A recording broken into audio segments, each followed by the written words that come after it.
Okay, now let's look at the next part of the notes. So now that we've gone through the different types of substitution or elimination when we're trying to solve algebraically instead of by graphing, we've gone through 4 examples.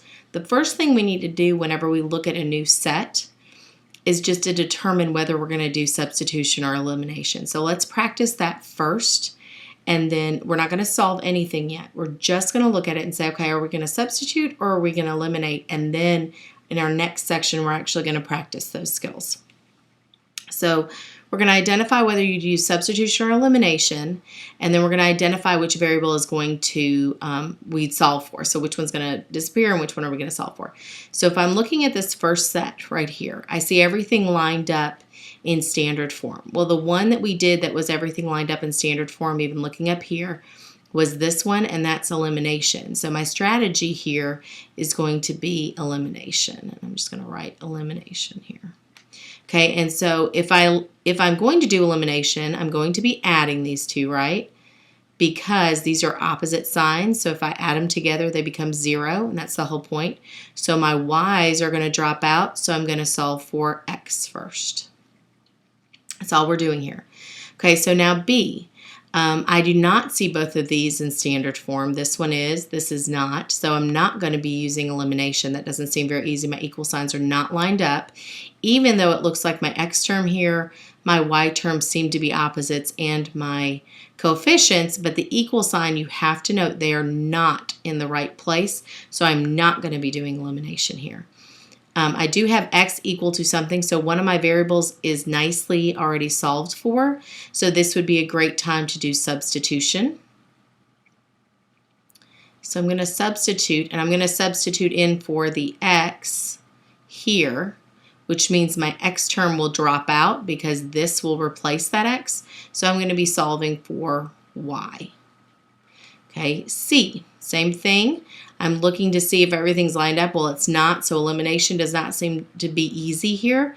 However, it is solved nicely for y, so substitution will be what I will use here. And this time I'm going to be substituting for y, so this value.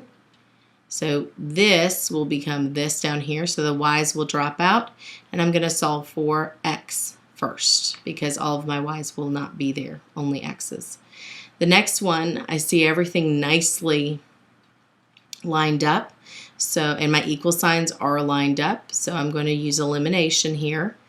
This one is different because this one, whereas I was adding because they were opposite signs, these have the same signs. So if they have the same signs, that's when you're going to subtract one from the other. So this is elimination by subtraction. This was elimination by addition. And so when I subtract, these are going to drop out. And just so you know, this will become, 3x minus a negative 3x, so that would be a positive x.